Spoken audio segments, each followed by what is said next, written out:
here, focused on my own way, with never looking back to those who lived in fear.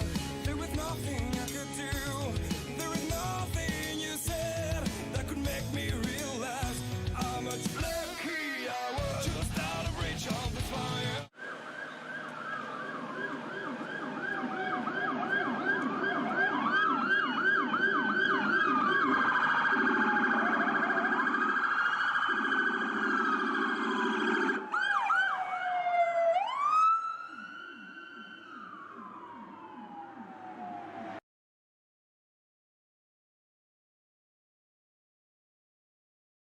Oh, say, can you see by the dawn's early light what so proudly we hailed at the twilight's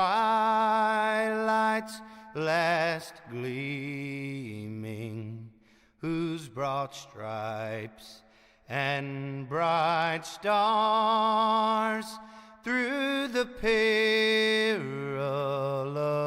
fight o'er the ramparts we watched were so gallantly streaming,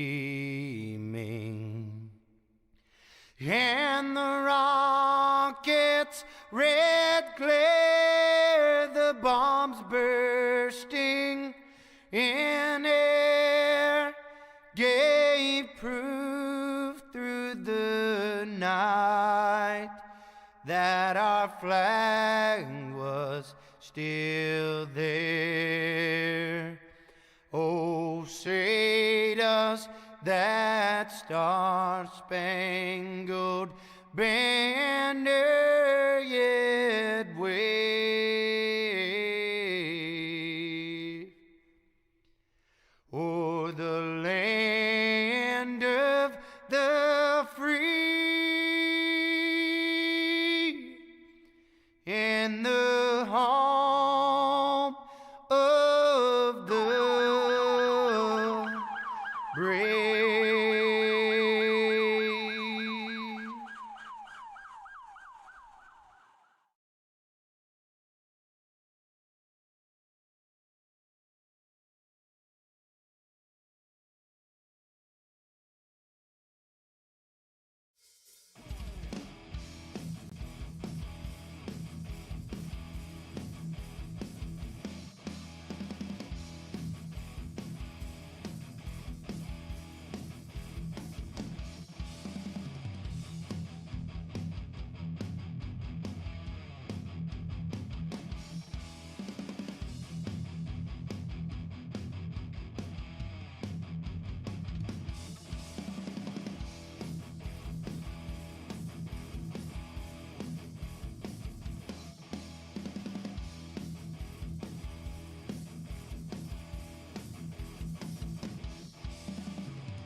All right, good evening, race fans, and welcome. I tell you what, nighttime here. As if your eyes wasn't deceiving you, this morning I did do a race.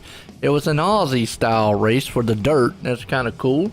But we're back here tonight with the Great Lakes Cup Series, and these guys are about to grit it up here. Watkins, Glen, if you're a road course fan, racer, well, you're going to appreciate this because this is more of a technical. It's supposed to be gentleman style racing, but that I think more of that falls in the line of kind of like with the GT3s and stuff, which I absolutely love, and I love the tech involved with it. So we'll get to talk a lot about what's going on here tonight, what's happening, but a little bit different than your typical oval. Alex, man, what are you feeling about this road course tonight? So just coming in without knowing much about how iRacing really handles this one, we've now know that they're not running any cautions, but they're running damage. So when that stuff happens, you can expect there to be definitely some pitting going on. I mean, without the cautions, because as we discussed pre-race before we were on, imagine just running cautions here, and with all the stuff that can happen in the 11 different turns I'm looking at right here, and just excited for the first road course kind of broadcast to add it to my repertoire, you know? Yeah, and it's going to be different and unique. I mean, you obviously got to be a fan of road courses to understand what goes on because, yes, in real life they do have full course cautions and so forth and so on. But in here on iRacing, the reason they don't really obviously is it would just take so long to go around this track. And, a lot of leagues just opt to not do it. I mean, it's a big track here and so forth. But with that said, now they do have a massive amount of laps for a road course. Normally these guys maybe run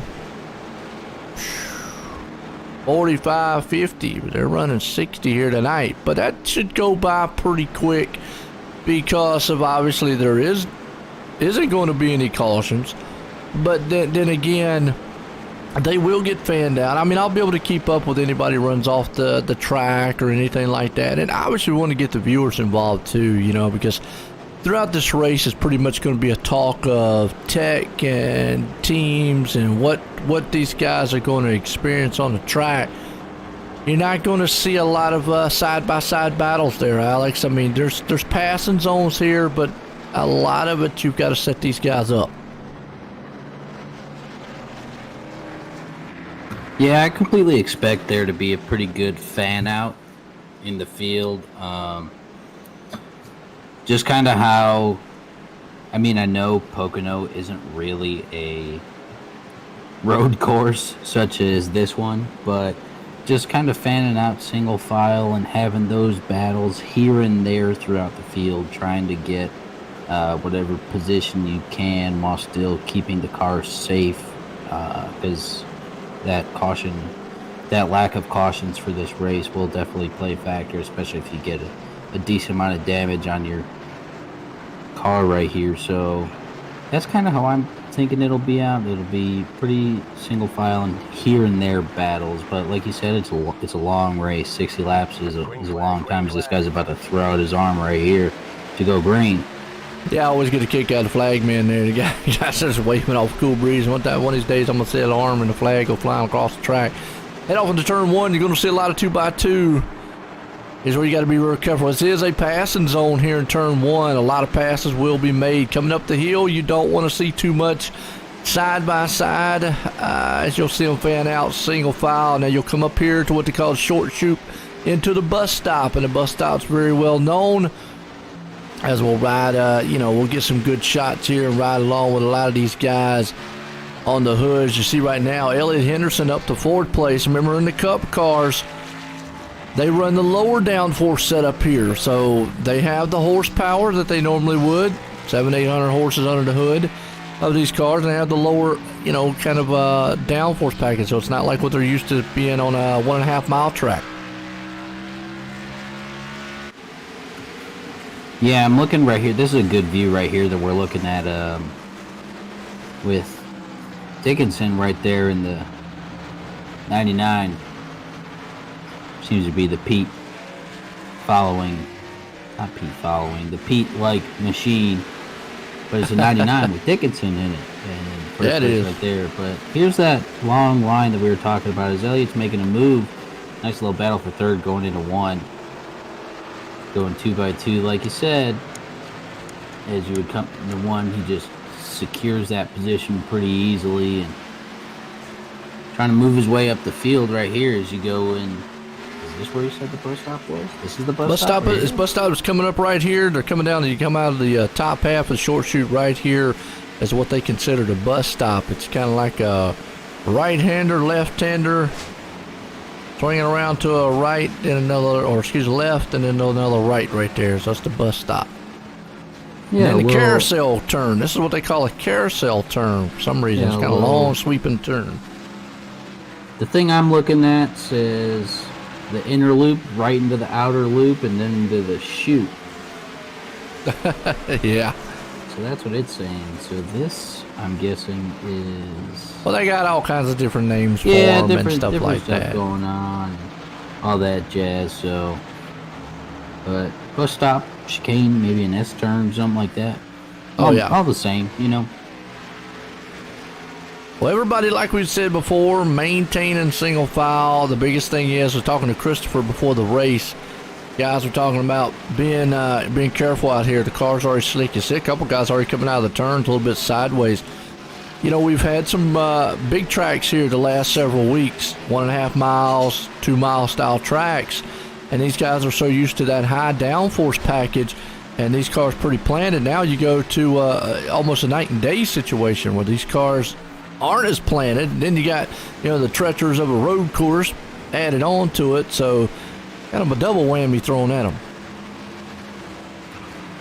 Yeah, Chris Eller was talking to me before the race too. I was actually at the store, sitting on mattresses, checking out mattresses and whatnot. Oh, okay. So you're trying to sleep before the race, I see. Yeah. You know, get a nice one in the store, and just take a little snooze, and just be like, hey, I'm testing it out, you know? Yeah, there you go. But he said it was like ice out there. So, that, maybe we can get a good view right here from inside the cockpit. Oh yeah, right yeah. Here. We'll ride along here with RJ. We'll take a lap maybe around with him here and see how he's handling this track. You know, he's trying to work over Nick. We take it back to the one thing about road racing is there's certain areas that you pass. You see right there. I mean, just got a little slick coming out of the turn. That's where you trying to apply the power, and the car just don't want to. That's one of the things I learned with road racing, and that's where I kind of started at, and I enjoy, is when you go into turns, you go in as straight as you possibly can, but you come out of them turns as straight as you can. And you wait until the car is straightened up before applying either full throttle or power to it. You want to ease into it as much as you can, though. You don't want to just slam down the gas. But like right here, as he comes out, you would start applying power now, and then you could almost right there go full throttle. You want to wait until that car's kind of square and straight coming out, because if not, you can send that thing around real easy. Yeah, I think that's what I'm trying to figure out right there, where right there at the bottom of his little dash right there, where you can see the RPMs, where he's kind of applying a little bit more here and there, and then he goes hard on it. That's a good, like, if you were watching it on TV where they have like the throttle and the brake, that's kind of what I'm comparing it to, and that puts it really in perspective as to what you're saying right there. And look, it just lines it up a little better for some of us that don't know as much about these road courses. Yeah, and you see him right there. He's on the back end of Nick. Not really an ideal passing place right here. Now, he could set him up coming to the top of the hill right here, and they call this like a little short chute. And he says a good passing zone. If he can get a run right here and get alongside of him, get to his door. Now, there is a little bit of etiquette there, and he's going to just let him go. Nick is, so it's a good heads up. He saw he had a run. A lot of times you see that in road racing. Live the fight another day, so to speak. Don't try to get everything you can on the first lap, because obviously tire wear can come into an issue here. These guys, man, will eventually, as we got a battle for the lead up here too. Spencer's been rolled down here a little bit, but pit stops. That's the number one thing we worked on probably the most in road racing, was our pit stops, because in the GT3 style cars and all, pit strategy was number one thing, especially if you're dealing with a race like this where no cautions. One, you can't get behind the 8 ball. You know that, Alex. But two, you've got to pick that right pit stop, or if not, you're going to lose a lot of ground. Yeah, that's another thing that I'm kind of... It's another different... I mean, it's super early, so I'm just going to bring it out now because we always bring it out, but the chest master, and like you were saying, figuring out those pit stops and getting those down and figuring out when to do it at the most opportune times and making the best out of that situation that you can, so you can get the best finish that you can. that'll work wonders in this race. Who knows? Maybe you can gain quite a bit of position just off of a good pit stop. Yeah, let's watch the replay right here. Josh, it said he went off track. It might have just been him touching the wheels off the side, but we'll go back there on replay and check. Like I said, without any cautions, I'll try to keep up to date on if anybody's back in the Mac crashing, spinning off track or whatnot. We're watching the replay right here with Josh Cottle. Oh, it looks like he lost it. Yep, went through the grass just a little bit. No harm, no foul. He was able to hold on to it, though. Oh, yeah, and looking at some of these views, you can just see how slippery this track is. Just seeing how some of these guys are just sliding and having to regain control of their cars coming off the turns. Some of them are doing pretty good at it. Some of them are, you see them just sliding, wiggling all over the place. So I'm guessing despite there being no cautions, it could still come out to be a pretty exciting race, as you got some guys shooting real wide into turn one right there. I don't know how much road racing you watch there, Alex. I mean, obviously we've got a major race coming up this weekend, the 24 Hours of Daytona real life race. We just had the iRacing one, which besides the disaster technical start to it, was a pretty good one, I guess. But a nice one right there. Those guys battling out there on the bus stop between Shane Nicewong and all. But I don't know how much into the road racing you watch or anything. You talk about it's a different discipline, and when you say exciting as far as road racing goes, now obviously right here is pretty exciting. No, it's not the side-by-side that we're used to seeing on an oval, but here's the thing with road racing. Right now, Jacob has a lead of about a second. In road racing, you could have a 2 and 3 second lead, and you know and I know in racing terms, man, that's an eternity of a lead. That's huge. Problem is on road racing, that's only one little slip and one turn, and the guy behind you's back on your back bumper. So things really change a lot differently when it comes to the discipline of road racing and how you have to tackle it throughout the entire race. I mean, it's a good battle these guys have got going on here. You know, right now they're actually giving each other a lot of space. You know, you're already out of control, and you can just tell me I like the discipline involved with road racing. To me, it's not just getting out there trying to punt a guy out the way.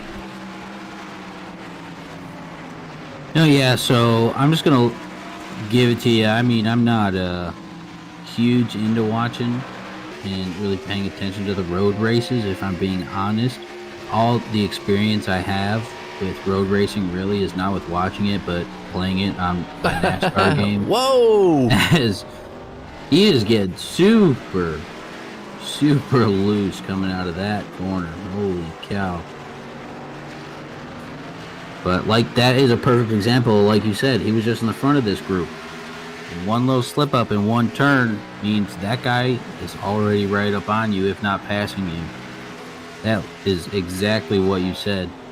But the word that sticks out to me when you're saying this, when it comes to road racing, is the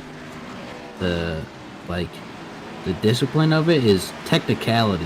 You have to be super technical at these tracks, it seems like to me. And I know I had to change the whole way I raced in my game. And that's all the experience I have. NASCAR Heat 4, racing at this track. Oh, yeah.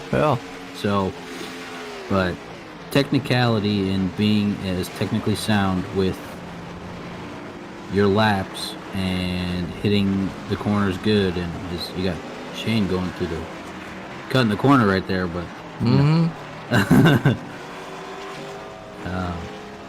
that's what really sticks out to me when it comes to these road races. And like you said, the excitingness isn't the side-by-side 2-3 wide battles going into the 1 and 2 turns. There's an overbreak right there. He's probably got his brake bios out, and then it just spun. He just overdrove the turn and was trying to get it stopped.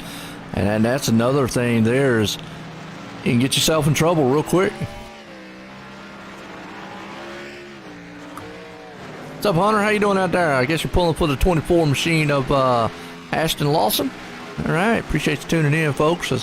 We're just kind of casually sitting here talking about what's going on the track, and if you're new to road racing, new to the league here, Great Lakes Cup Series, just watching through this field, a little fanned out, because the man out front still Jacob Manning leading it. We're here at Watkins, Glen. This is a famous track here. It's been on the circuit for a very, very long time. I know NASCAR has ventured out now to the Charlotte Roval, which is my hometown track, and I've got mixed feelings on that track. I really feel like they just kind of made it a road course. It's not a natural road course, but then you got the Daytona road course that they're going to go to. And now, obviously, that one's been around. You'll see that this coming weekend with the 24 hours being run. And that pretty much signifies the start of the racing season. And, Alex, you know and I know that usually when they kick the 24 hours off, that means race season has started, and it's right around the corner for everything else to start. Yeah, absolutely. And, I mean, I'm absolutely pumped for the season to start. I mean, despite some of the little guidelines that they still have to have given the state of the world today, you know, all that jazz, which I'm not going to go into too much of.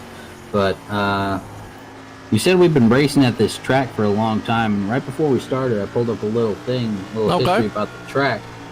The first NASCAR Grand National Stock Car race was at this racetrack was in 1957. There you go. Just tells you how long it's been. Wow. So that was a very long time ago. No doubt. Goodness me, but like you said, they're kind of going more towards the Charlotte Roval and these, I guess you could say, wannabe road courses. I mean, they're all exciting. Daytona road course has been around for a very, very long time. Yeah, that one. Yeah. And when I say Roval, I don't want to. I mean, Charlotte does have the road course built into it. I'm just not really. I mean, that's something you can maybe do some investigating on. Is I'm not sure if it's what uses or who uses it. I know, like in the infield. Or not in the infield, excuse me, on the front stretch right there around where the big grass is between it, for the front stretch and the pit is, there's like a little oval right there, a little, I don't know, kind of weird style oval, and they have legends that run there.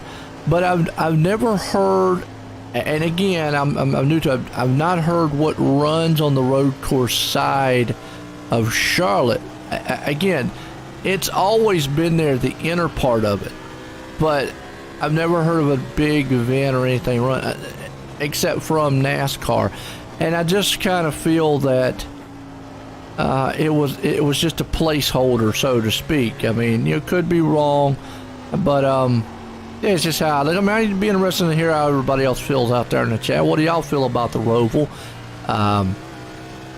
But as far as Watkins, Glen, and Sonoma, which are the two most known road tracks on the NASCAR circuit. They've been here, which if you go even further back, you got Riverside, which is what Sonoma actually took over.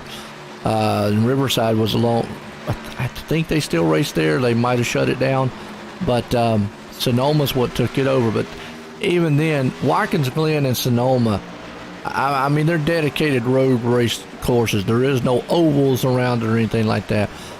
And they have been the true definition of what NASCAR has run on. Again, not taking anything away from the other tracks, but besides from Daytona and maybe Indianapolis, I think every other road course on an oval might just be kind of something that they're like, oh, well, let's just throw together and we'll race on. Yeah, I'm trying to look up and see right now who races on the road course at Charlotte, because I'm getting a map right here, like an overview shot, like from an airplane or a blimp or something. So I'm getting a quick little peek at the road course at Charlotte. Yeah. But there is one in it, but I don't know who runs it. Oval you're talking about right there on the front stretch at Combines Pit Road, I think that's just for karts. Well, they run Legends there too. I've seen them run Legends. Okay. I've seen them run. They're like, but basically the legend cars are really like little carts. I mean, if you've ever seen, they're like the I call them like clown cars because they are small. Actually, if you look at matter of fact, I think they run them like on the weekend of like the All-Star race when the All-Star race was here. NASCAR now has decided that they want to go somewhere else. But during the All-Star race and then the Coca-Cola 600, which is the longest race in NASCAR's season, as looks like Cody Williams went off the track. Let's see what happened to him here. Oh, lost in turn one. And looks like he's all right. So with your extensive road course knowledge here with these cars and what they're set at for fuel consumption and everything like that, when should we be expecting pit stops? Okay, well, Chris just had to just go straight through the bus stop chicane there. Let's see, we're on lap 15. I'm going to guess around lap 25. I'm gonna say if they're not running 100% fuel, it might be before then. It actually might be before then. Normally, I'm gonna say around lap 25. They're with 60 laps. I'm gonna say they're gonna have to probably take 2 stops. I'm gonna be surprised if they don't do 100% fuel, because I think in NASCAR it is like lap 35 or so. Whatnot is it looks like that is I'm not sure that went off the track there. I think it's Nathan or Max Williams went off the track. But yeah, I think I'm gonna say I'm gonna take a gander around lap 25 is when they have to come in. Now there's not much you can do to make ground up here. Once you're far behind, you pretty much are stuck.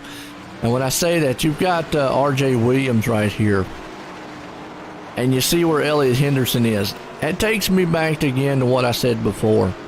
If we look at that gap on an oval, man, we're like, wow, R.J.'s way, way ahead. But I take it back to what I said before. One little slip up here in this bus stop for R.J., Elliott's going to be right there on his bumper.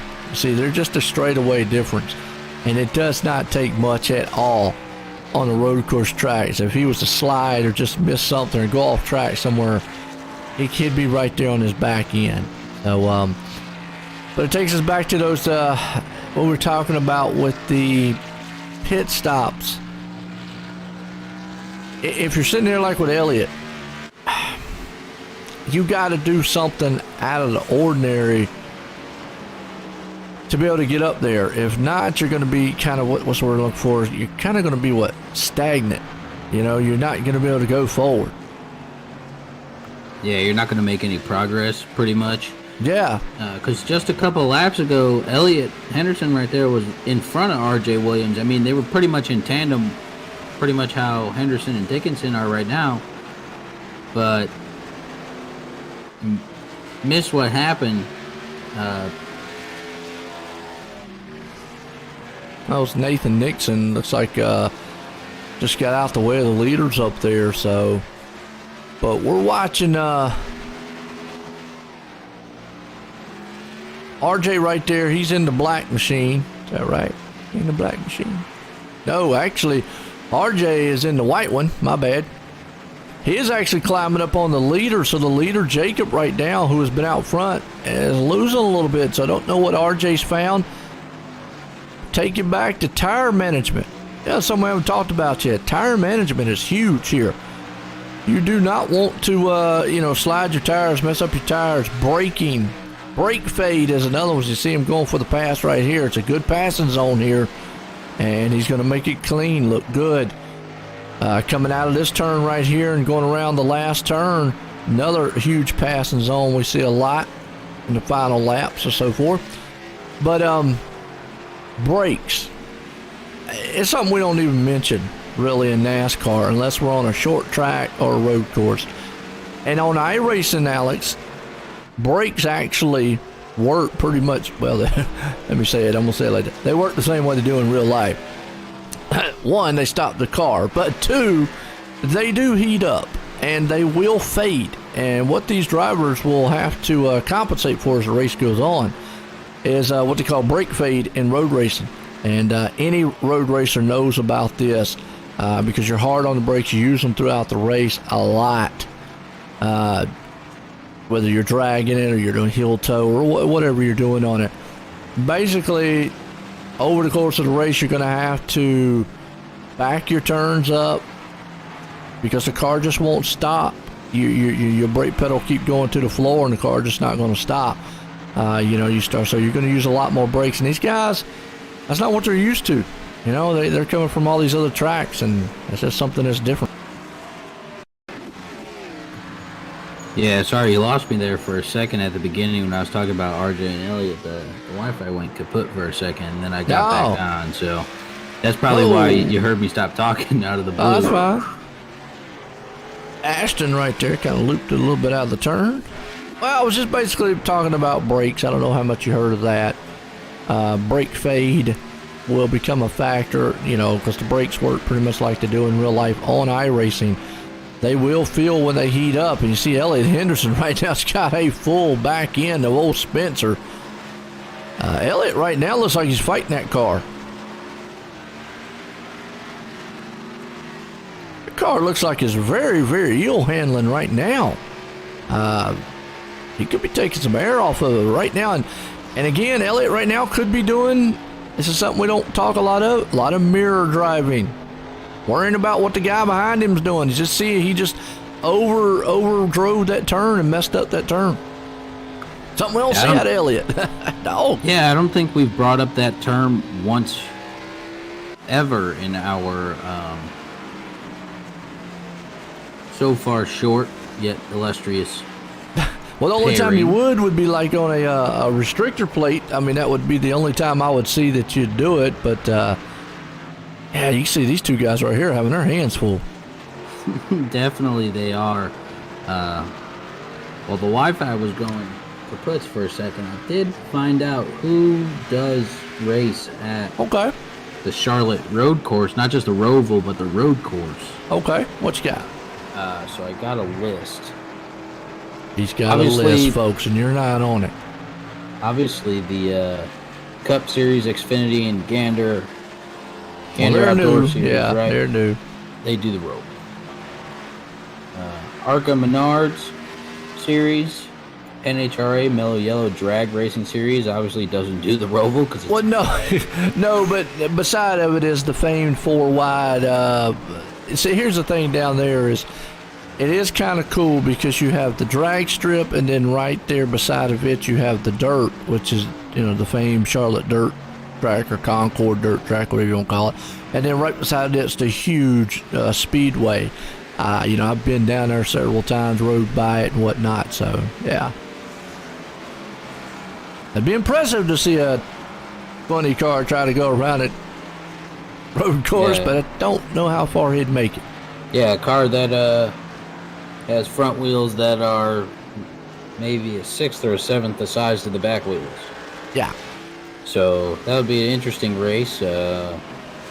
Probably very short. Probably no finishers. Yeah. Just a guess. But yeah, they got the Legend Series, like you said. Yeah. It says /Bandoleros. And the Endurance Series, which is a 14 hours of Charlotte race. I've never really heard of that one now. That one, I mean, you've got your 2.5 hours of, or something, I think it's 2.5 hours Spa, obviously 24 hours Daytona, 12 hours of Sebring, I believe it is. Races like that, but I've never heard of that one. What cars do they run on that, does it say? I just pulled up. Champ Car Endurance Series is a budget class endurance race held on paved road race courses across America, formerly known as the Chump Car World Series. Oh, okay. All right, so a bunch of chumps. That's what the website is telling me right now. So That's good. Hey, nothing wrong with that. It sounds like it's more of a budget style friendly, road racing for some guys and so forth. Now I said pit stops around lap 25. RJ Williams up there. We're at lap 22 and we got pit stops going on. So I said around lap 25. And boy, I'm going to tell you what, RJ has checked out. He's 7 seconds ahead of Spencer and old Elliott. So a lot of pit stops happening here between lap 20 and 25. I kind of had a feeling it was around about that time because they're not running 100% fuel. What that tells us is they're going to have to one more stop. And won't be interesting. yeah, RJ is I don't remember. I mean, this is my first time starting the Cup Series ever since I finished out the Truck Series with you. Those last couple races, those few races at the end of the Truck Series last season. I don't remember RJ being in the Truck Series. I don't know if this is their first season of the Cup Series or not. So, you see the 49. He was on the outside. RJ gave him plenty of room. He just overdrove. He just overdrove the turn. A perfect example of braking. Another thing. Now these guys run fixed setups here. I don't know if I've ever mentioned that to you there, Alex. It's pretty much this iRacing fixed setup, so everybody's running on the same setup. It's not open, but they can do only a few changes. I mean, obviously they can't change, tire pressures or anything like that. They can't change anything on the setup of the car. You can change though two things. One, you have to do before you even get in the car, and that's your steering ratio. You could change it. A lot of guys like different ones. But the other thing they can do during the race, brake bias. And that is huge because on a road course, that can dictate whether or not your car's going to push or that rear end's going to come out from under you, or if you're going to be able to slow that car down in time. So that is the number one thing you'll see a lot of these guys probably finagle with is the brake bias is the biggest thing they can change. As I'm seeing more pit stops going on the scoreboard you got up there on the left. Looks like Elliott's on pit road. Daniel Nanny's on pit road. I'm pretty sure those are the only two names I just saw moving down a little bit. Yeah, Elliott's already took his and out on the track, back out on the track. The only ones that haven't, RJ, Spencer, Frederick, Joshua are the, and it looks like Cody Williams, but he's off the pace in the back. It looks like up front, and then here comes RJ on pit road now. So I said about lap 25, so there we go. He hit it at lap 24. So that tells us they're definitely going to have to make one more stop before this one's up to make it all the way. Yeah, what I was saying about RJ is not remembering his name really much. I don't know if he was in it or not, but if he wasn't and now he is, this guy just came in and he is a competitor. He is always super competitive in these Cup races and everything. And absolutely. I mean, that's cool to see. New guys coming in this league where there are a lot of, I'll call them repeat offenders. You know what I mean? But, old veterans, there we go. Yeah, we call them that too. But, this guy is a competitor, and I like watching him race. I mean, he's good, so. Oh, Jeff Johnson around.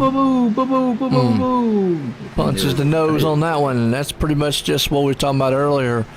Maybe just got on the throttle a little bit too soon, brings that thing right on around. So, well, RJ coming back out from his pit stop, puts him back into fourth. Frederick has yet to make his. He's on pit road now, though, so that's going to wrap around and put Jacob back out front. Nick's going to be right here in second. And RJ's going to be back in third, so not a big, huge gap between all those guys, though, except for Jacob. Jacob's got an 8-second lead on these guys, and how in the world did he get it 8 seconds? Look at this pit stop here. He pitted on lap. Well, he pitted on lap 20. He short pitted these guys. Okay. And when he short pitted, it might pay off for him. That might. Oh, I don't know. because now he's far enough ahead, you know and I know, he can take it easy on the track. He doesn't have to get out there and pressure his car and abuse his tires. I mean, he's got 8 seconds. Even though on road racing, these guys can make up, if he slips on a turn or something, they can make up a lot. But still, he gets to out front, man, and, give up a few seconds and save some fuel and tires. Yeah, I don't know what it is, but looking here with just watching RJ right here, looks like RJ's got a fast car. Oh, yeah. Oh, overdrove it right there. RJ's got to be careful. Does he save it? Wow, what a save. Yeah, he does. Save. What a great view. And what a right heads here. up by RJ, too, man. RJ recognized, and you notice he didn't try to drive that car in there. He just held his line because he didn't know where he was going to go. So good heads up by there on RJ's part, too. I'm wondering, could you take a look at the view of his car from the front for RJ? Because I'm pretty sure all the rookies to the series have to have a rookie sticker or something like that up at the top. Well, I mean, he doesn't have anything over his top right there, so I'm not. So I think, sure. See the difference right there? That car he just passed had Great Lakes instead of Cup Series. I don't know if that's a personal preference, which one you choose, or if they use. Well, Elliot's got Cup, and we know where he's at, so. Okay, yeah. So, I mean, no, it's kind maybe of. that's a question to ask. If anybody's out there watching from the league or anything, and y'all happen to know, do the rookies of the league, when we say rookies, first-time racers of the league here, not rookies on iRacing, so to speak, but rookies in the league, are they marked with anything different on their cards? And we just see a lot of these guys back here just slipping and sliding around there. Wow. Whoa, 26 round. Yeah, this blue car is just all over the place. That's Cody Williams, man. Yeah, he's coming out there doing some awesome. He thinking he's on dirt track, like him coming out of turn 10 here, and just loops it. And I'm gonna tell you, I don't know who. Oh, the 90. Oh, who was that? Who is that? We'll get it right here in a minute. The Spencer? Yeah, Spencer. And our Aflac car. He's going to need Aflac after that little bump. But yeah, let us know out there if anyone, league-wise. I haven't had any, confirmation from Chris or anybody like that on that they do have markings for rookies. And again, we're saying that there might not even be any rookies. We might, RJ might have raced last season in the Cup Series with these guys. And obviously, I did not broadcast her last series. And he just doesn't race in the Truck Series. That's something that could be there too, Yeah, absolutely. I mean, Hunter commented on the YouTube chat a little while ago. I know he's in the trucks. Yes. So I know they do it in the Truck Series because it was a big deal in the chat. Well, they got a lot of rookies in there too. They got a lot of new guys that just showed up. So yeah, it'll be, because I poke in on the admin chat when they're going through after the race, and like I've said, these admins for this one, the Truck Series, the Cup Series, for the Great Lakes, I mean, they are on top of it. I mean, it's like the race ends and they're immediately in there going over everything and all that jazz, and it's really neat to see and be a part of and watch all that stuff going on. So hats off to those guys for putting on a great league and actually giving the people, the members of the league, like, they're just doing a good job at running it and making sure that everything is accounted for. And oh yeah, their way of going about it, I mean, seem as good as it can get. So these guys are just on top of everything, especially, I mean, it's just awesome to see it and be able to go in there and talk with them and pick their brains a little bit about it. I mean, it's just cool. It's cool stuff to do. It's really tough. I mean, sometimes, running a league, I mean, anything like that to organize between different drivers, because, different drivers have different mentalities, mindsets, And, one person might like one thing, another like another. So it's really tough to have the rule base and, implement the rules and so forth. So my hat's off to the league guys and all the admins that run through here. And the drivers, the drivers too. These guys out here do a fantastic job. Right now, Jacob's the man out front. One thing is, though, he is losing ground. And, that short pit, he's 3 laps older tires than what RJ is sitting on. And last lap, RJ ran a 1:15.68 to Jacobs 1:16.49. So he'll catch him. It'll all matter of how long it takes him to catch him. And on the last pit stop can be crucial because RJ's going to have to, if Jacob jumps on the pit road early, he knows he can make it all the way. If RJ, though, waits too long, well, a mistake like that, he won't wait too long. But if he waits too long on the track, he won't have enough time to run him down, even though he might be a lot faster than him. There's where you like to call that chess match.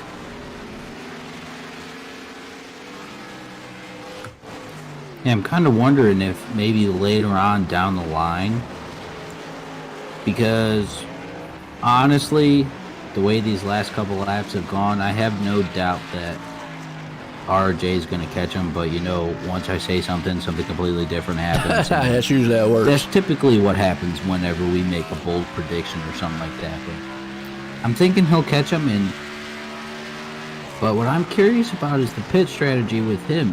What if he just short pits the field? Because I'm thinking he probably has the fastest car out there. Or just about. And he could, or if he comes in the same time Jacob does. Because you got to remember, Jacob came in about 3 laps prior, and you've seen the makeup he was able to do there as actually Jacob and him are catching. That's William Barb and him back in 16th spot. We're watching it. But right now, look at this. RJ has went from 5.5 seconds to 1.5 seconds, just like that. So it does not take, that takes me back to 5-second lead on the oval. We'd be like, man, he's long gone. This is over with. Guy behind him never catching him. But here, just a couple mishaps and some turns. Look what's happened. He's right there. He's cut into a 5.5 second lead. Brought it down to 1.2 seconds.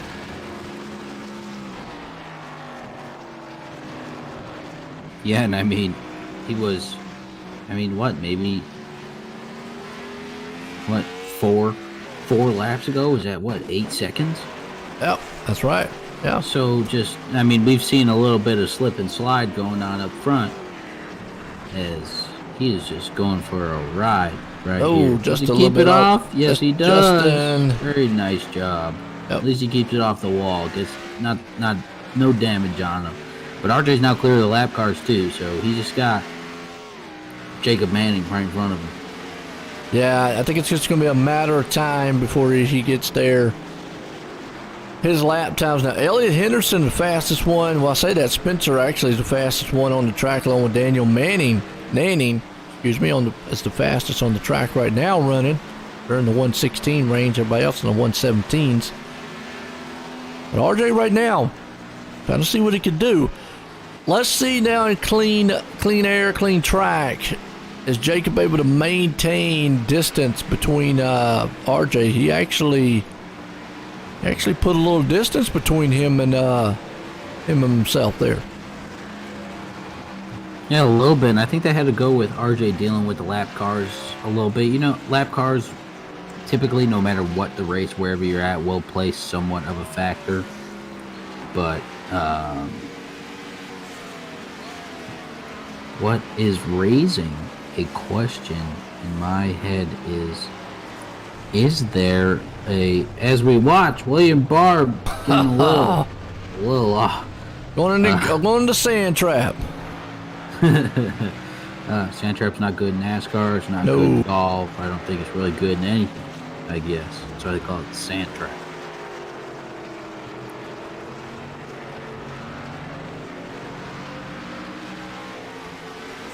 All right.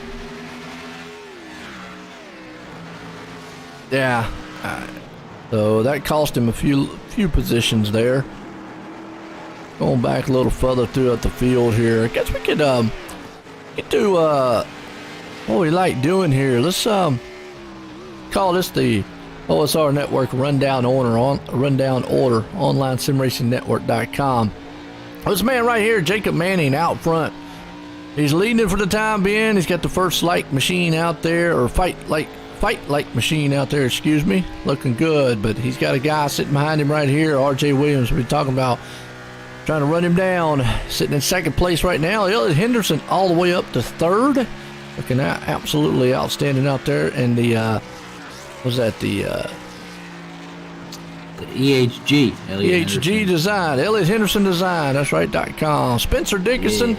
Well, we got a little crunched on the front of the Aflac machine, but he's been able to maintain and stay in fourth. You got Nick Martin right there to McDonald's. Burger Mobile, he's up to fifth. Brandon Perkuski. Delivery. Mick, what's that?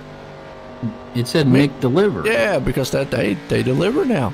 You got all that delivering stuff because of the pandemic thing. So there you go. If you want to get your burger on the move, have at it. Brandon Perkuski up to sixth place. Daniel Nanning hanging on right there into the seventh place spot. Good looking machine. Ashton Lawson up to eighth. You got Christopher Heller, who was talking about him earlier on here. He's up to the ninth place spot. Josh Cottle moving it up to 10th so far. Looking pretty good. Max Williams, he's got the GT machine there hanging on to the 11th place. Matthew Durr, the Gatorade car, up to the 12th. Frederick, nice looking chrome machine rock star, coming up here in the 13th. Ooh, Shane nice Nice looking car. Yeah, it is. Shane Nicewanger hanging on to the 14th place. We got Scott up here in 15th. William Barb, he's trying to see if he can get back some of those positions he just lost. He's up to the 16th spot. Khalib, little smashed up in the back, kind of had a little bad going earlier on, but he's up to 17th right now. 18th place spot right there in the grass. Oh, unfortunately, that's James Siflet. He's back in 18th. Justin Benda, nice Mountain Dew machine there. In the 19th place, Cody Williams up to 20th. Out here just trying to see what he can get. Cody Williams on Instagram there. Chris White got the Mountain Dew throwback machine up 21st. Jeff Johnson, unfortunately, Elm Pit Road 22nd. Nathan Nixon, well, Nathan Nixon is off track, out of it. Matthew Daniels, Phillip, Gavin, Ty, and I tell you what, that brings us all the way back up here to the front, and we got a new leader because I don't know. It says I'm not RJ quite sure crashed. either, but Hang on a minute here. Let's go back because in our rundown, things happened up front. It said RJ caught and passed him. So let's go from this part. And then it says RJ crashed. Well, I got a feeling these two made some contact somewhere. Or something happened in turn one. They're right there. Watching this replay here for you folks. RJ in the white machine. Trying to set him up in turn one. Oh, their leader overdrove it. And then, yeah, RJ was trying. And then they just locked horns. And then from there, boom. That's not what you want to do. Wow. No, yikes. And then Elliott was the man who favored it all because he went from third to first. There you go. RJ, I don't think it hurt that car pretty bad. Wow. So not what he wanted. He'll have to get that thing fixed on the next pit stop. So how it's like Jacob was able to get back around. Yeah, after watching our little replay right there, Jacob just flip-flopped with Elliott. I wonder what happened there now. Well, let's go back and we'll watch the pass. Actually, wait a minute. Yep. Right here, Jacob. Well, we saw this incident right here out of turn 10, and you can see him. We're going into turn 1. And just what I was telling you before, you can see how far back Elliott was. But just one little slip up, and then you just saw him. He's right there on him. That's how I was telling you earlier. Just, I mean, look, you can see how far back he is. The next thing you know, guess what? Hey, I'm leading. You know, so don't ever count yourself out. But see what happened here. Jacob was able to get back around once he gets that thing straight.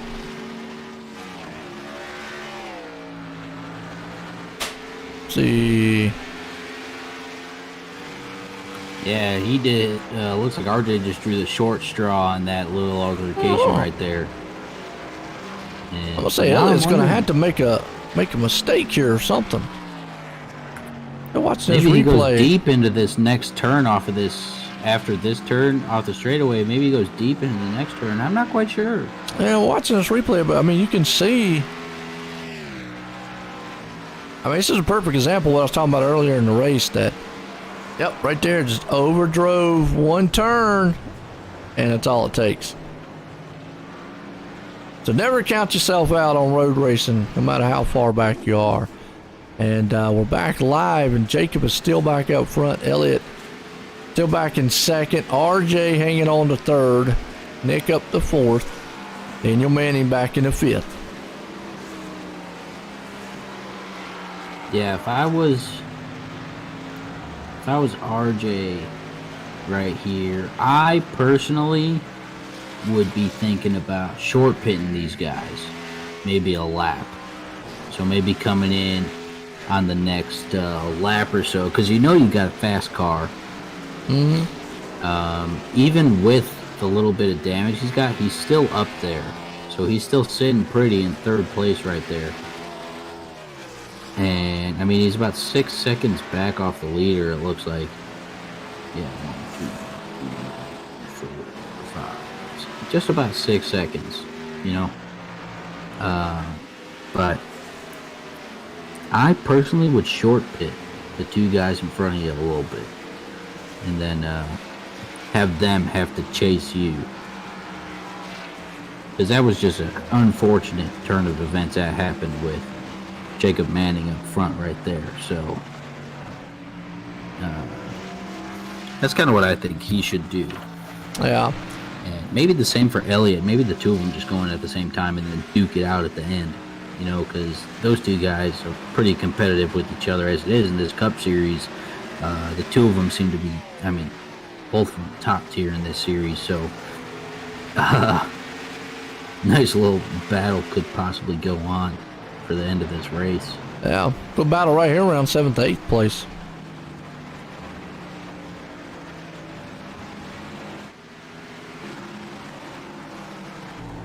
Here it's Matthew Durr. Brandon Perkuski, right back there. Isn't Matthew Durr the one with the tank? I thought he was at one time. Yeah, I thought he He's was got too. Oh, car in front. That Brandon Perkuski looked like going around, maybe. Was it? No, Brandon's still in front of him right there. Let's see. Might have been the lapped car of Cody Williams. Oh, look. Yep, Cody Williams. Go back and watch.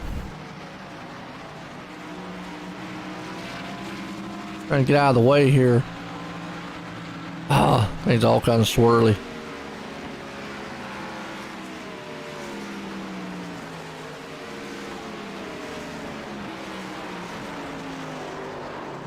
Just overdrove the turn, looks like. And he had a guy right there in that amp machine. Yeah. Right there, too. Yeah, they're all over the place. That's the biggest thing.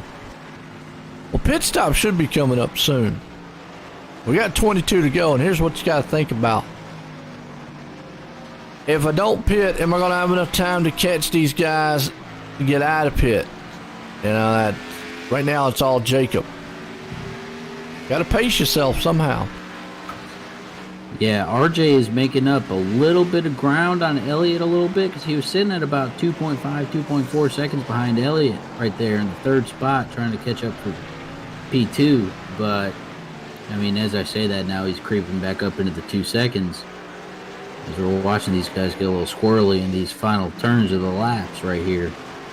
But we're coming up to, I mean, technically, since it's 60 laps, and you said maybe about 25 or so per pit stop, you know what I mean?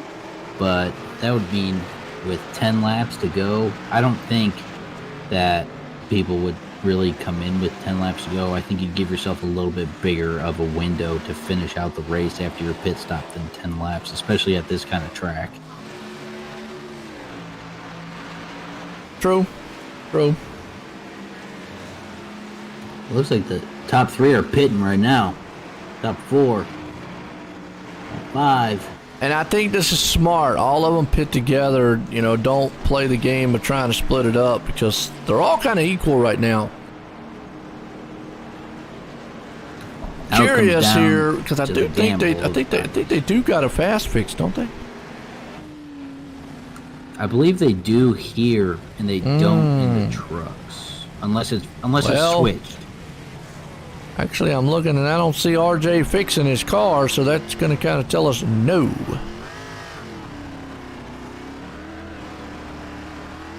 So, I don't know how much that damage is going to hinder him. I mean, it didn't look he was too much off the pace, but he's going to still be right there with it. But Jacob able to get out front. Elliott's, now going to have to do what he can do with 20 laps to go. That's still a long way. You see Elliott just driving that thing. Wow. Imagine what the view is from Brandon Barkowski's car right there. Just watching Elliott drift the entire corner pretty much. Brandon's going, hang on to it and don't wreck. I don't want to be in the middle of the track. Exactly, but no, I think those guys pitted at probably a pretty good time if you ask me to finish out this race. I'll just keep it as even as I could. Absolutely. Good run, good looking so far. Like I say, Brandon right there with them. Elliott Henderson and company though. Got RJ breathing down the back end of old Brandon there. And if he can't take that spot away from him.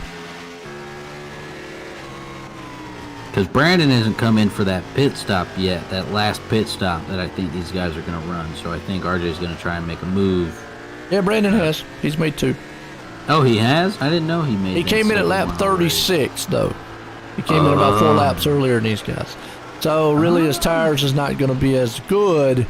That's what the ladies get. The little one up front that has not pitted right here, that's Josh. He's not pitted. Spencer pitted at lap 34, and Jacob pitted at lap 40. Now, Spencer is in a unique position because he's got about 8 seconds ahead of Jacob, and this is what I was talking about. Making the right pit stop at the right time. Is short pitting the right thing. As long as he doesn't make any mistakes in his turns. I'm looking at the times. And let's wait till they come across the track here and let Jacob make his time. Spencer just ran a 1:15.93. Jacob ran a 1:15.65. What that tells me right there, he won't catch him. Well, you're going to be close to catching him. He might could catch him. But I think he needs seconds. He needs a couple seconds off of that. It's still over 7 seconds of racing to do. If he's only gaining 2-3 tenths a lap, Jacob might run out of time. Yeah, I just did some quick math right there. Did 0.3 times 19 real quick. Came out to like 57. So 5.7 seconds is what he would make up if both of them keep the pace they're doing.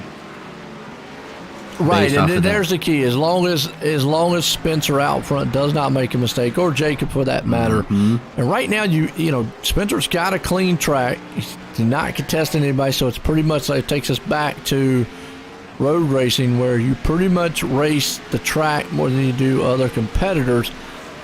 Jacob's going to have to get around and contest with a few lap cars that might hinder him. But you just saw right there, Spencer ran a 1:16.86. Now Jacob was able to pick up a little bit that last time with a 1:15.43. So that was a solid second right there. which is what he needs to get it done. As he's cut it down to 6, and boy, I tell you what, see William Barr back there throw that thing sideways. Again, though, Jacob's going to have to deal with a little bit of lap traffic back here. And it all depends on how fast he gets around it. And then if Elliott doesn't get up here and try to race him, which is what Spencer would love to see. Yeah, I think all Spencer has to worry about right now up front is running the cleanest lap he can, and because that will make his time that much faster, so yes. He won't have to worry about, like, if he's sliding, let's say 0.2 seconds, he slides another turn in the same lap, that's another 0.2, 0.3 seconds, and that's just going to keep adding up quicker and quicker and quicker, as in 2 laps of pretty much 2-3 laps of us discussing this, Jacob right there in second spot has made up about 2.5 seconds worth. Yeah, and he's at about 4.6 seconds back. I mean, it's no doubt that Jacob's not fast, but you can also see him driving that car hard. Spencer could give up a little bit up front to save some tires. Jacob's pretty much going to have to run this thing hard to run him down. Thing is, hopefully he don't make a mistake. If he does, I'll let Elliott get up there to him. And I don't know. This could be interesting. It's going to be close. Yeah, but I think, you could see top 3 right there on the same stretch right there. That's one of the more decent sized stretches compared to that front stretch and that technical back stretch before you go into the bus stop, as you say. Yep. So you could see top 4, top 5 right there, or so maybe, if that was Brandon coming off of the last turn right there onto the front stretch. But Elliott's close on Jacob. Yeah, Elliott is there. And you've got Jacob there, so one little slip by Jacob, Elliott's going to be on his back. And obviously, Spencer's trying to do what he can to stay out front. It's going to be close. Now, even if Spencer don't pull this win off, it's probably going to be a good finish for him. Better finish than what it was. But you can just see Jacob right there, using all of the track. So he's driving that thing hard. You kind of got to. With the time left he had, he's making up he's made up quite a bit of ground.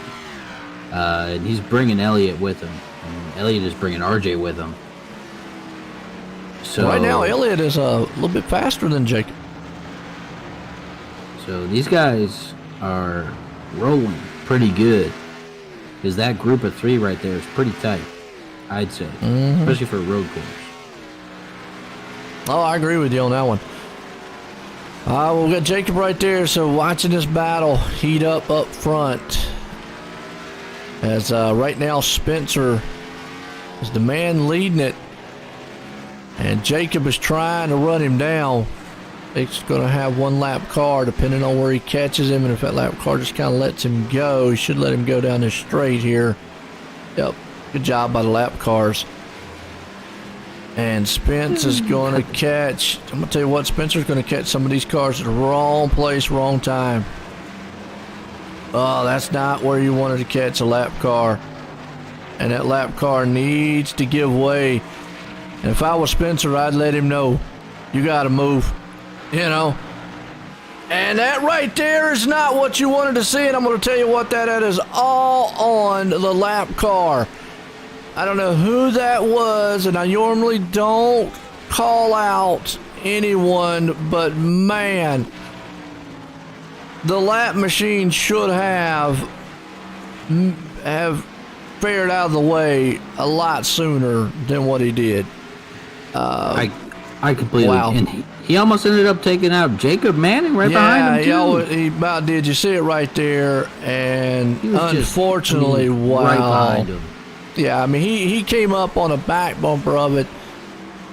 Just unfortunate. Usually I don't say anything, on the broadcast. Kind of keep neutral there. But that right there is just on road racing etiquette.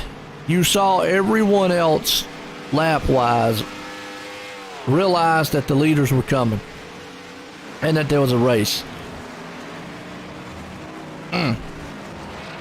I don't know. RJ taking advantage of it too, because he passed Elliott when all that happened. He did, yeah. I think Elliott probably had to check up what was going on there, and RJ took advantage, like you said. But wow, I cannot believe that right there, pretty much. I'm not going to say Spence probably would have won the race, but that right there just totally destroyed his insight on it. Yeah, I'm pretty sure that sent him straight to pit road. I'm pretty sure it locked onto his car right there in that pit stall right there. So, I mean, that's just unfortunate. I'm pretty sure earlier, like right at the beginning, you said one of the biggest things here is like, I'm pretty sure you used the word etiquette. Well, and that's the word that they use is racing etiquette on road racing. Again, things are going to happen. You get heated stuff on the track. But as far as Spence goes right there, there should have been no reasoning why that lapped car should not have gave way. That's just, even in oval racing, you know that. If you've got the leader coming up on you that fast, and Spence did. He came up on him. I mean, drove right up on his bumper through the whole bus stop pretty much in Carousel. He was on him. And the lap car didn't give way, and then ultimately lost it coming out of turn, and then just taking the leader out. And that's the worst case scenario that can happen in any racing incident. And it's just unfortunate that it does happen. But like we said, I mean, you can't say it enough. It does happen. But wow, that handed it right there to Jacob. Now we'll see if RJ's got anything for Jacob. I don't know. Got a pretty good lead, and time's running out. Yeah, he's sitting at about, two and a half seconds right now, coming up to, with 11 laps to go now. But he's got Elliott knocking right on his door for RJ. So maybe that'll push RJ to run a little bit harder. But maybe, I don't know. Hopefully Jacob's got a good head on his shoulders and runs those smooth laps like he should, as he's coming up on a lap car right now, as we see going into bus stop right here.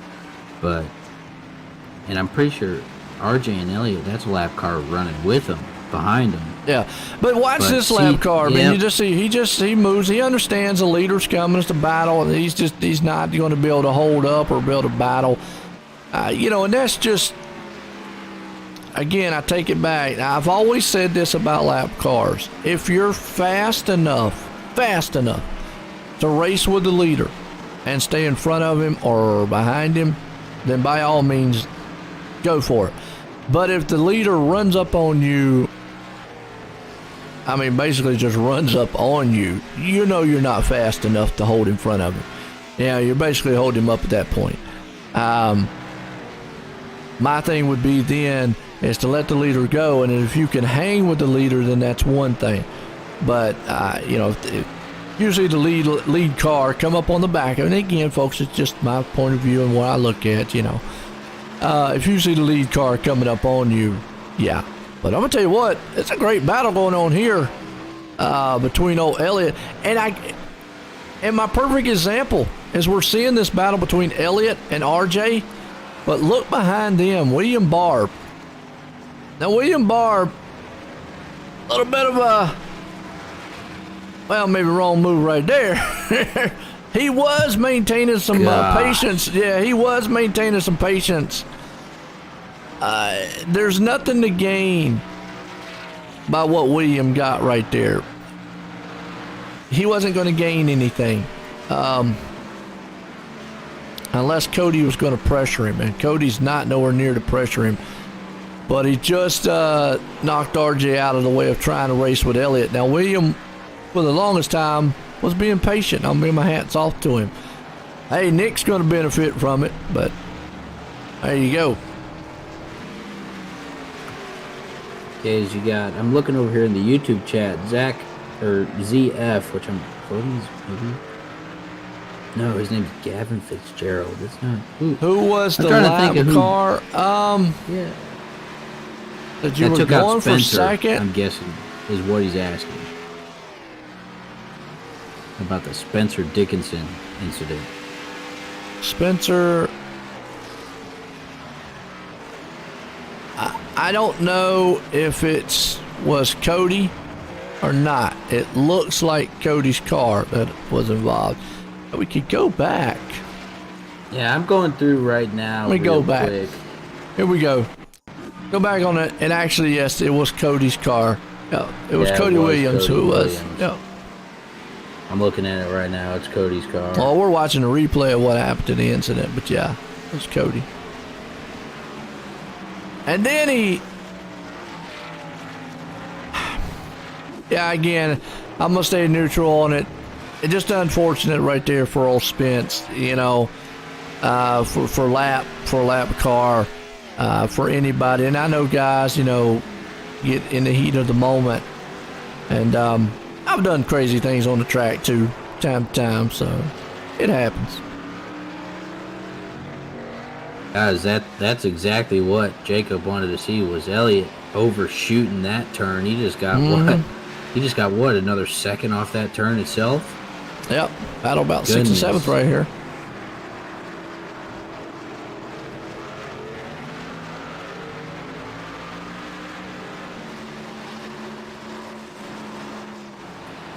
This has been a interesting. Oh yeah, I mean it's gotten race. interesting. It just kind of one of them suspenseful races. How's that? Yeah, absolutely. That's a great way to put it, because, I mean, obviously never being on this end of being in it, never seeing it in an iRacing perspective, only seeing it on the NASCAR Heat 4 perspective on my PlayStation, where I can make everybody else suck and myself awesome. So, you know how that goes. So,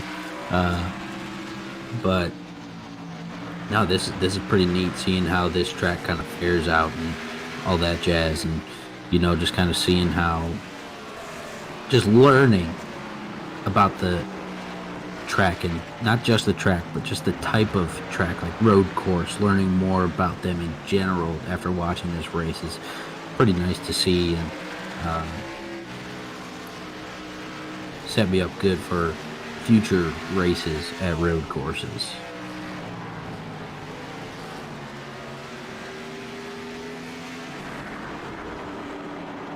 Oh yeah, absolutely.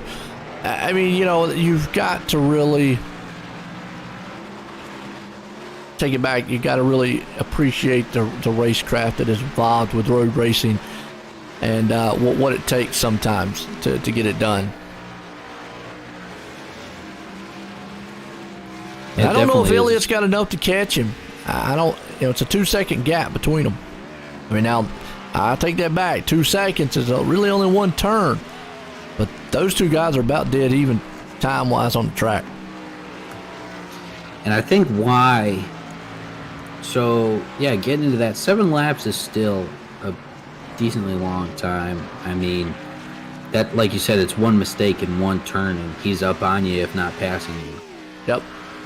But I think the reason why this intrigues me here, learning about these road courses such as I have this evening, is because back in high school when I was wrestling, I wrestled at 170 for 3 years in a row, and I mean I wasn't a big dude. I wasn't 170, but you're a big dude. No, I wasn't a big dude. Oh, I wish I was 170, man. Oh. So that's where the endurance and the technicality came in, because there were a lot of hosses at that weight class, and I had to have the endurance to stay with their strength, and then the technicality to just beat them trying to overpower me. So that's kind of why this technical racing and that kind of stuff like sticks to me a little bit more, and I kind of like it. Kind of neat, especially after watching this race tonight, after watching 54 or 55 or so laps coming down. and it's just neat learning it and watching it, and it kind of hits in a little spot that sits pretty with me. You know, you brought up something interesting. You talk about endurance, and it's something we haven't talked about in this race. Even though being on sim racing, and you see in real life in racers, they get out of cars, man, they're sweating, they're tired, and they're muscling these machines around. Plus the temperatures inside a lot of those cars are well over 100 some degrees.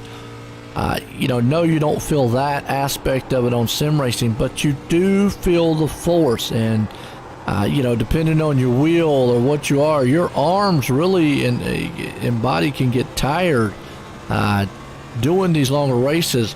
Now, if you're racing, let's say something like a direct drive setup, wow, that's even more compounded as far as the forces that you're feeling. And especially on a road course, you're always braking, shifting, turning, and everything else. So you're always moving and working the wheel and stuff. So yeah, endurance, you definitely got to have it.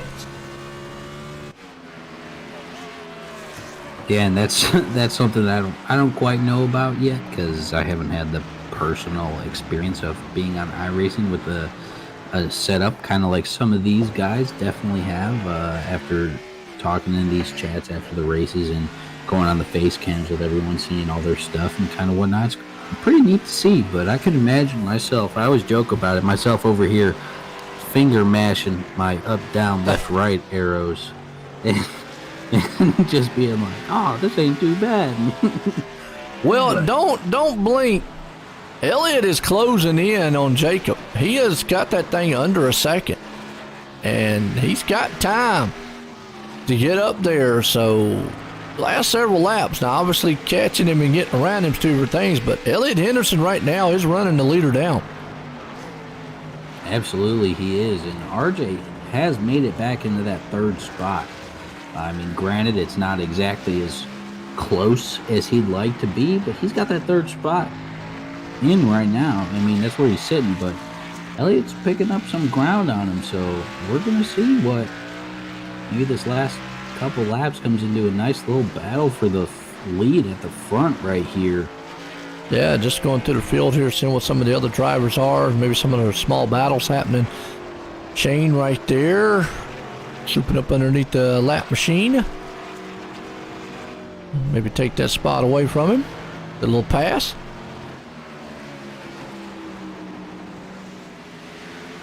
Let's see what RJ's doing back here. RJ's back in third.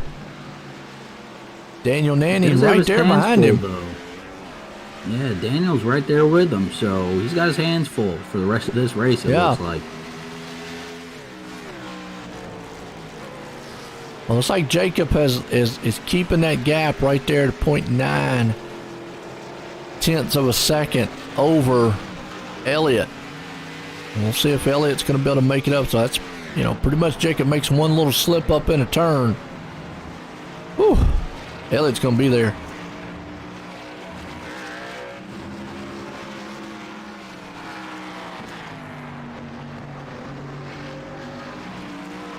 Oh, Nick Martin crashing. Let's go back on the replay here and watch what happened to Nick. He was in the 8th place spot, or was in the 8th place at the time. Just looped in turn 1. Whoop whoop. Walker's Oh. on spin cycle. Yeah, Burger's on the track. Well, watch this battle up front here for the Great Lakes Cup Series here, folks, tonight. And Jacob has been out front a lot of it, but Elliott has been able to close the gap on him, and they were 100th of a second separating them that last time around, but it's still a 0.8 second gap, and you see Jacob right there, a little bit over drove. And Elliott's there. He just got to be patient. Laps are winding down. We're going to come up on the white flag next time around. Yeah, I was about to say about the flag, man. I was like, he probably threw his stuff out. That's why he's got lucky he got a good break this evening with no cautions or anything like that. So, but maybe we'll see him. Yeah, half a second, though. Elliott's closed that gap. He's right there.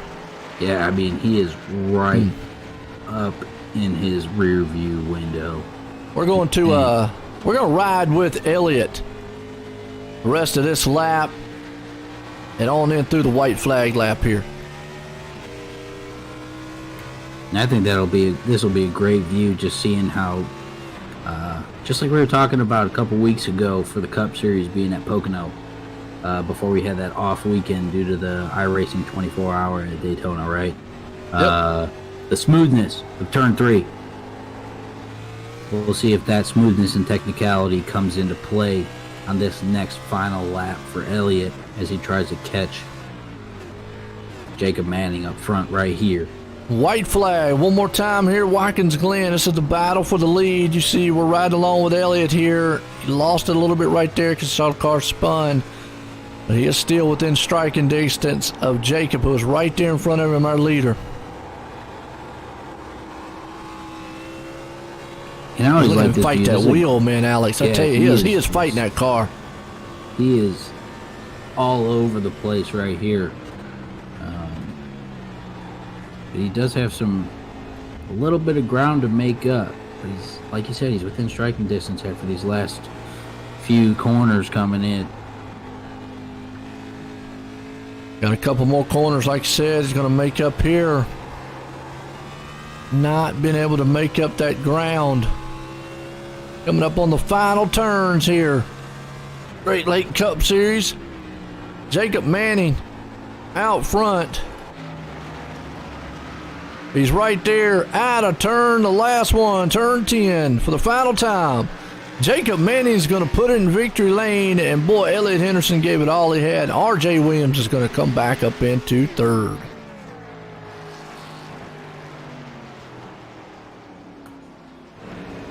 What a finish to the race. I don't even know what to. First road course race I watched in this kind of world and all that jazz. So, definitely very interesting race. Oh, very exciting at parts. Definitely very close finish. A lot closer than I think some of these usually are at these road courses, from what I've seen. Sometimes it just seems like the guy in front just blows people out of the water by more than 0.9 seconds. So good race, I'd say. Well, let's bring up third place man RJ. Let's get a word with RJ. It's Alex up in the booth. You got us? Hi there, guys. Hey man, talking about you early in the race, how you've been pretty dominant here in this Cup Series. Just caught the short end of the stick on a couple of those incidents. What's kind of rolling through your head when that kind of stuff happens, man? You've been dominating the race and making good moves and whatnot, and then you just kind of get a wrong-sided nudge right there. Well, first of all, that was a lot of fun. By far, that was the best road course race I have ever ran in my life on a sim in my 20-plus years of doing this stuff. This by far was a lot of fun. I don't want to comment on the Jacob situation until I review it. From my perspective, he got sideways getting down into the corner, meaning he missed the corner, and instead of just manning up to it and falling in line, he just wants to race me on the outside. So I feel like that's what happened there, but I'll go back and evaluate and apologize if I need to be. William there, I don't know what that even was. Okay, so what, you're a little bit faster, but I'm sitting there racing for second.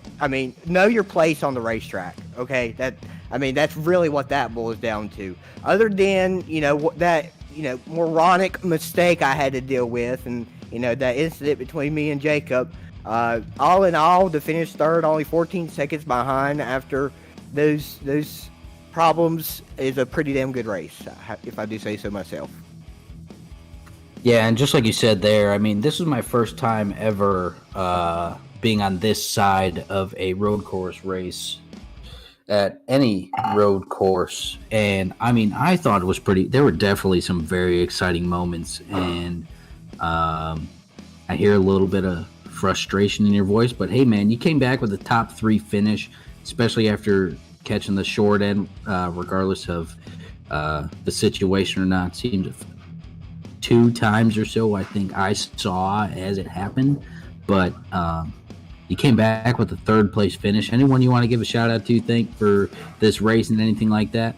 Well, I want to thank all the guys at Great Lakes for putting on this league. I know I got a little frustrated, but all in all, it's still a lot of fun. I look forward to it every week, coming and running it with these guys. You guys can catch me on Twitch, RJ_W21 on Twitch. Shout out to Windshield Deep, a short track, grassroots content creation media company. You can check us out on Facebook, Twitch. We do go to local short tracks and do what used to be trackside, but for the short track scene. So if you notice that we're coming to your area throughout this 2021 season, make sure you come by and say hello. I'll be the skinny guy. Windshield Deep, of course, won wraps for the awesome paint job. Sorry I tore it all to hell, but it is what it is. Yeah, man, and like you said, I mean, an exciting race as it is, regardless of the fact. Great to have you up here with us after all the adversity of this race and the excitement. You still came back with a top 3 finish, so nice job, man. Look forward to the next coming races. Thank you, guys. There you go, third place man, RJ doing what he needed to do tonight, but he was able to pull it off here. Well, let's bring up our second place guy. Oops, I moved the wrong dude. Sorry, Alex. It's all good. I mean, yeah. Let's bring up the second place man, Elliot Henderson. Let's get a word with him. Hey, Elliot, you're speaking to Alex now. You got a copy? What's going on, Alex? Hey, man, what an exciting race. I was just talking with RJ. It's my first time ever being on this end of the road course kind of racing going on. I thought it was pretty cool, learned a lot. What's your take on the race, man? I mean, I thought it was pretty exciting. I mean, aside from there are a few lap cars that just kind of got in the way. When Spencer got spun, that was weird. There's some cleanup there to do, but aside from that, I think RJ probably had the car to beat until that last run where he overcooked it trying to get back to Manning after the mistake or whatever you want to call what that was. I'm not going to sit here and say what it was because I don't know. I just saw him beat Doors and then they both kind of separated. So just the cars are really hard to handle. And even going in a straight line, you could just see how out of shape we were in most circumstances. So it's like, when you get next to someone, you kind of need to leave that little bit of extra room than you normally would at a normal track, especially with netcode and everything like that. So you want to be careful. But overall, I mean, Manning had a great car.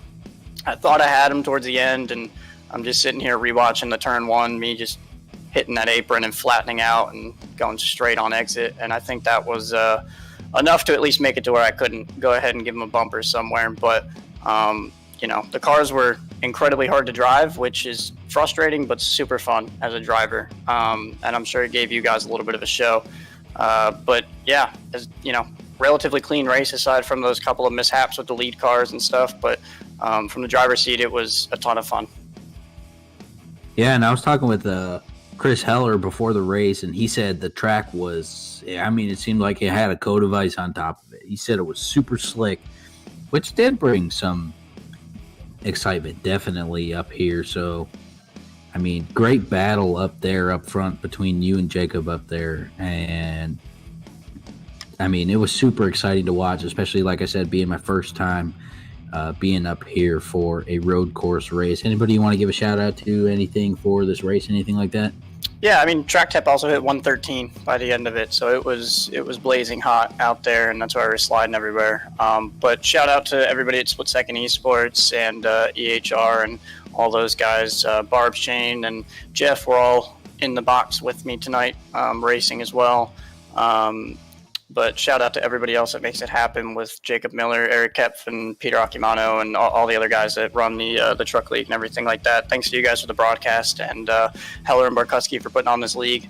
A lot of great talent out here. It was fun to see the difference between this race and the truck race, because I think the truck race was more or less like a 3-car kind of breakaway. But this provided, there was a lot of action for the first at least segment until things really started separated with the pit strategies. But thanks to everybody that puts this show on and makes it happen. And then congrats to Jacob on his win. Stellar job by him. And, kudos to RJ as well. He probably had the winning car if a lot of that stuff went his way. Absolutely, and like you said, an exciting race. It was coming up with a second place finish after a great, intense, exciting race here at Watkins. Glen and Elliot Henderson coming in P2. Thanks, guys. All right, second place man there, Elliot. Let's bring this guy up here. He pulled it off here tonight. Jacob, Dwight in the booth, got a copy? Yes, sir. Well, I tell you what a wild one there in a couple parts of this race, but nonetheless, you had a very fast machine out there to pull off this road race. How'd you feel most of the race, though? Sliding. It was loose. Oh my word. I don't think I've driven anything like that in ever. Actually, it's crazy. I mean, it's sliding every single lap of the run. You're just working the wheel back and forth, and I don't know. It was a ton of fun to race RJ and Elliot like that, especially because I knew RJ had that speed, and if he didn't get into so many incidents, I'm sure he would have had the thing. But good work to Elliot as well to come back. They were both faster than me. They easily could have had me without any mistakes there. I'm 100% sure RJ would have had it. He was on a whole different planet with his speed tonight. So really good for him. Oh, absolutely. But you was able to pull off the victory here, man. Got anybody you want to thank for it? Oh, it's just my parents, Deborah, Don, everyone who supports me, everyone who's watching. God up above, being here with me through the whole thing, keeping me calm. It was a little bit hectic at some points, but I was able to just keep my cool and keep going, and that was awesome. Oh, no doubt about it. Definitely been able to keep you cool, been able to put it in the victory lane here tonight. Again, congratulations on that win here at Watkins Glen. Thank you, Joe. Oh, man, there you go. Jacob, man, doing an outstanding job putting it in the victory lane tonight. Winning it here all. Well, I'll tell you what, Alex, we're going to leave Watkins Glen. What a wild one here tonight. Absolutely, and you said it perfectly, a wild one here at the Glen. So, just like to say, peace out to everyone out there. Thanks for tuning in. All right, well, for myself here and everybody at the Great Lakes Cup Series, everyone, have a good night.